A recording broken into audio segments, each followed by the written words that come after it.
தொடர்ந்து 3-4 வருஷமா இந்த ரெசிபிய சீசன் இருக்கும்போது செஞ்சுருவேன்.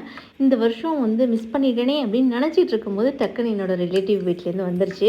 பலாப்பழம் போலி எப்படி செய்கிறதுன்னு பார்க்கலாமா? ஃபர்ஸ்ட் மைதா மாவு, உப்பு, தண்ணி, மஞ்சத்தூள் சேர்த்து நல்லா லூஸாக மாவு பிணைச்சி மேலே நல்லெண்ணெய் தடவி ஊற வச்சிடலாம். இப்போ ஒரு பிளெண்டரில் பலாப்பழம் சேர்த்து அதை அரைச்சி வச்சிடுறேன். ஒரு ஃப்ரைங் பேனில் நெய் சேர்த்துட்டு, நெய் சூடு வந்த பிறகு தேங்காய் சேர்த்துட்டு, தேங்காய் ஒரு பொன்னிறமாக வதங்கின பிறகு இது கூட வெல்லம் சேர்த்து, வெல்லம் மெல்ட் ஆன பிறகு அரைச்சி வச்ச பலாப்பழத்தை சேர்த்து அதையும் நல்லா மிக்ஸ் பண்ணி நல்லா சுருளை இந்த மாதிரி வதக்கிடுங்க.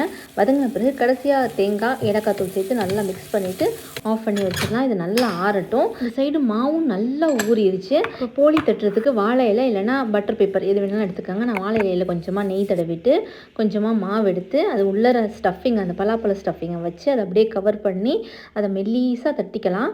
மேலே வேணாலும் இன்னொரு வாழை இலை வச்சு தட்டிக்கோங்க. ஸ்டஃபிங் மட்டும் வெளியே வரக்கூடாது. அப்படியே கண்ணாடி மாதிரி லைட்டாக வெளியே தெரியணும், ஆனால் வெளியே வரக்கூடாது. அப்படியே தோசைக்கல்ல வாழை இலையோடு சேர்த்துட்டு ஒரு 5-6 செகண்டுக்கு பிறகு வாழை இலையை மட்டும் எடுத்துட்டு இப்போ இதுலேயும் எக்ஸ்ட்ரா நெய் ஊற்றி நல்லா 2 பக்கமும் செவந்து வர வரைக்கும் சுட்டு எடுத்து சாப்பிட்டு பாருங்கள். இந்த நெய், பலாப்பழம், வெல்லம் எல்லாம் சேர்ந்து அடிப்பொலியாக இருக்கும். சீசன் முடிஞ்சிருச்சுன்னு ஃபீல் பண்ணாதீங்க. சேவ் பண்ணி வச்சுட்டு நெக்ஸ்ட் இயர் ட்ரை பண்ணி பாருங்கள். Thank you so much.